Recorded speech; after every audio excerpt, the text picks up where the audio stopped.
Good evening, everyone. Hello. I can see the energy. Everyone is so excited to. That's good. My name is Kumar, and less than 10 years ago, I was a student, sharing an apartment with 7 other people to afford rent. And what's interesting is I was working in this star bar as a chef, flipping steaks for a living. In 2005, I was a student working in the hospitality industry. Just had a dream that I want to have a 9-to-5 job. I thought so. But as I finished my studies, 2007, I started saying, I want to escape this chef's job and I want to get a 9-to-5 job. I started applying for different jobs and sat through different interviews.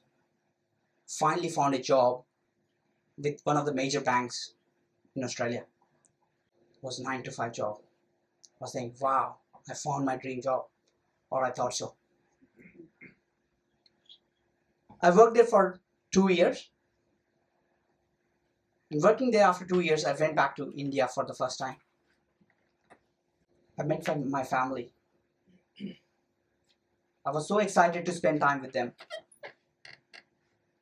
I lived there for two months, and the day I was coming back, my parents, my sister, and my uncle, they come to drop it at the airport. And I could see my mom was full of tears as she was saying, son, don't leave us again.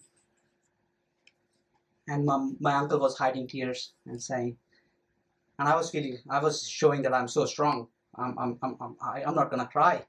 But deep inside I was upset too. I came back to Australia and I was so sad working in that 9-to-5 job because I couldn't achieve my potential. I didn't know where I'm heading. I'm just working there to pay bills, pay the taxes. But what about my family back home? I promised them that I'm going to support you. I'm going to help you. And I got my big dreams where I want to support my future family. What happened to that? And the same job which I was excited about having, that 9-to-5 job, I felt like I'm in a jail. I just get locked for 9-to-5 and just do whatever they ask me to do. I started thinking. The amazing thing is when you start thinking, the opportunity starts coming around you. One of my friends, he was in real estate. He comes to me and Jack says, Jack, you need to buy this block of land in one of the Western Sydney. I ended up buying that for 210,000 and I flipped it. I sold it to someone else in a couple of weeks for 254,000. And it was my half of my yearly salary. I'm thinking to myself, maybe this is the industry I should be in. This is the industry where I can accomplish my dream and I can look after my family. In the curiosity to learn more, I started going to different seminars and started reading books. And I remember I went to one of the seminar and the speaker was sharing his story. And he's saying how I became a multimillionaire and I was a pizza delivery boy. And in the audience, I'm sitting there, I'm thinking, maybe I can do better than that. Because he was a pizza delivery boy and I was a chef. And that night I went home and I told my wife, Ruchi, I've decided I'm quitting my 9-to-5 job and I'm going to start working full-time in real estate. She was shocked, but she supported me 100%.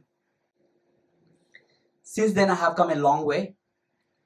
Today I have a team of more than 12 people and we have over 400 members and we have helped them to acquire over $250 million worth of real estates Australia-wide. And personally I have acquired a portfolio of over $4 million in the last 5 years. So what changed? What that changed that helped me to acquire and build that team in the span of 5 years? My mindset was changed. I went to a lot of different seminars. I spent over $100 million, more than $100,000 on personal development, from seeing Tony Robbins, if somebody knows Tony Robbins here.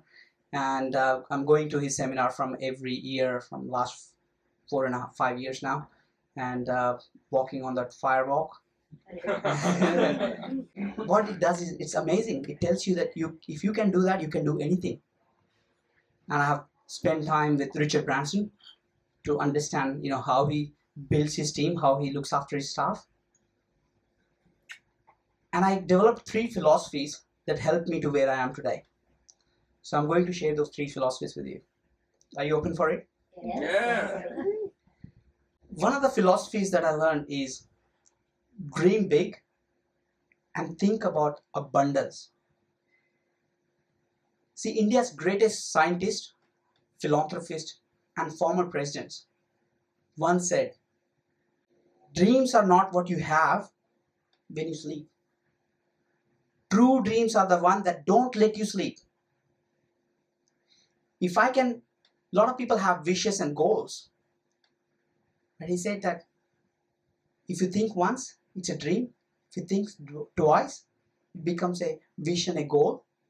But if you can dream about it often, it becomes your mission, it becomes your passion.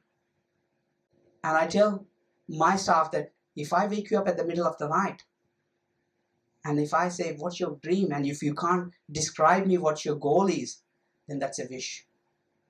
You're not going to have it. You're not going to establish it. And then I back it up by abundance. There is abundance of things available for everything. And my philosophy of abundance is we live on planet Earth, right? And planet Earth holds 7 billion people, more than 7 billion people. It's a massive planet, isn't it? But when I compare the planet Earth with the giant sun, it becomes a dot. It's a tiny little planet that holds 7 billion people. Now, if I look at the sun, it's a giant star, huge. But when I compare that sun with the other big known stars, then sun becomes a tiny dot. And there are billions of stars that makes a galaxy, and there are billions of galaxies that makes our universe infinite. And when I compare that with my goals, they are very tiny little goals. So dream big. And my mentor Richard Branson, he says, if your dreams doesn't scare you, they're not big enough. And the second philosophy I have developed is called staying focused. Because there are millions of thoughts comes to our head every day. But if you don't stay focused on one thought, we're not going to accomplish it. Let me share a story with you. Once upon a time, there was a great warrior. His name was Arjun. One day he was getting trained in archery by his teacher named Drona. One day Drona assembles all the princes and start teaching them the art called archery. He placed a wooden sparrow on the branch of the tree and called the princes. He asked the first princess to come forward, draw the bow, and before he shoots, he asks him a question. So tell me, prince, what do you see? He says, I can see the bird. He said, tell me everything that you see. He said, I can see the bird, I can see the branches, I can see the tree. Then he asked one by one every princess to come forward and describe what they see. And now it's Arjun's turn. He calls Arjun and say, Arjun, what do you see? He says, blackness, my teacher, blackness. He said, tell me everything that you see. And Arjun says, I can only see blackness, my teacher. I can't see anything else. And he says, describe what blackness means. He said, the blackness in the eye of the bird. I cannot see anything else. When you have a goal and you are focused, you shouldn't be able to see anything else. That should be your mission. That should be your passion. Every single day, you should be taking only one target until you have accomplished it. And the strange thing happens, the third philosophy that drives me to, is once we start focusing on a target, we start hitting with all the negative energy, all the problems, all the challenges. So the third philosophy is stay persistent. Be persistent. Keep moving forward. Doesn't matter what it happens. My other mentor, Jim Rohn, probably knows, some of you have heard about Jim Rohn. He's a teacher of Tony Robbins. And he said, it's not the blowing of the wind that determines your destination. It's a set of the sail. He said, there will be a wind blowing every single day. Sometimes it's going to be economic wind, sometimes it's going to be political wind, sometimes it's going to be social wind. So if you start listening to your friends, if you start listening to what's happening in the media, every day you'll be moving from one end to another. But you won't be able to achieve your destination, your goal. So just to sum up, what helped me to where I am today is thinking big, setting up bigger goals, staying focused, and being persistent. Doesn't matter what it takes, keep moving forward. Thank you everyone for listening to me.